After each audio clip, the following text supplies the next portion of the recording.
Hi, my name is Shanae Dennis, licensed marriage and family therapist and owner of Gwen's House Marriage and Family Therapy.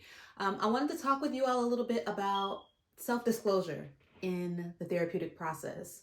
Some people like it, some people don't. Like, when is it appropriate to share about yourself? Because not everybody want to know about the details of their therapist's life. I, for one, do use self-disclosure in my practice. I find it to be highly beneficial, and there's a few reasons why I do that. However, I do want to share that there are some risks associated with self-disclosure. So it is important that when therapists are using this intervention, that they are mindful of how it's being used. So I'm going to share, probably not all, it's not an extensive list, but I do want to share a few key points of why self-disclosure can be beneficial in the therapeutic process, and then also share some information on how it can be harmful. And, the client can then decide, or you can then decide. So, one of the first reasons why a therapist could possibly use some self-disclosure in a therapeutic session is to take the pressure off of the client. Sometimes we're doing work and we're digging and the client is feeling a little bit overwhelmed, and a therapist can sense that. So to be a little bit more relatable and take that pressure off, they would probably give an example of a time that they've been in that kind of position, to let them know that they kind of understand where the client is coming from or how they might feel. It brings a little bit of balance, and, like, we're human. Like, it kind of humanizes the therapist as well. Like, we're in this together. Another important way that self-disclosure can be beneficial is that it can help the client feel understood. Like, sometimes a client can be talking about something and the therapist is in the session and is doing all of the things, saying, yes, giving the air of understanding. And sometimes even doing those things, a client may not feel that you get it, but kind of sharing a true example of how you might have been in a similar situation and how you responded can help a client actually see and sense that, oh yeah, you do get it. You do understand where I'm coming from. So that's where it can also be beneficial. And one of the last points I want to make about how self-disclosure can be beneficial is that it can create a sense of vulnerability in the session, where a client may not be willing or ready yet to kind of break that wall and really be vulnerable in a session.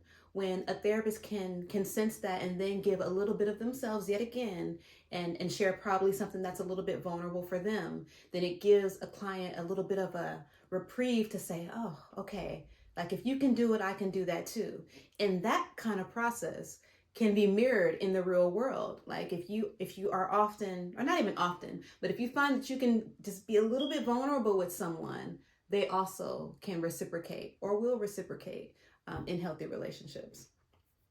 So while we are talking about how self-disclosure can be beneficial, it can also be harmful when not used appropriately. So one of those ways self-disclosure can be harmful is that it can be viewed as crossing a boundary. Sometimes a therapist can talk about themselves and a client can feel like, wait a minute, like, this is my space. I don't want to hear about you. I don't want to hear about your life. This is my time that I'm paying for, right? Your examples aren't helping me right now. So a therapist has to be really in tune to understand when it's appropriate and when it isn't. Another example is when a therapist might share too much of themselves, or the details that they share about in their own example are a little too intimate, or doing it too much. Kind of every time a client has some kind of story or narrative, you follow up with an example from your own life. That is not helpful. Frequent self-disclosure is not helpful at all. It's actually really, really harmful.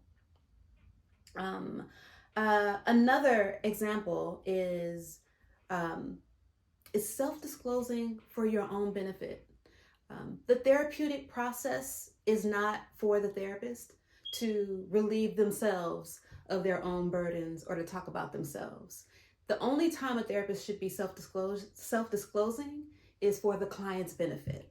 Okay, so if you are choosing a narrative or choosing a story or situation to share in that process, it should only be to serve the client's needs. if that is not the case, or that is not the motivation, it should not be shared at all. Okay. And lastly is, it can be harmful because it can demonstrate kind of a lack of attunement with the client. You can think that you are sharing an example for the client's benefit, and it just not land, or it is off from what the client is trying to convey. And that can easily make a client feel misunderstood and feel like you're not getting it, you're not getting what I'm saying, and it can completely diminish or hinder the therapeutic relationship. So again, self-disclosure is a beautiful, beautiful tool. I use it, but it should be really, really used with intention and with a skilled therapist that knows what they're doing when they are using this intervention. So those are the tips for now.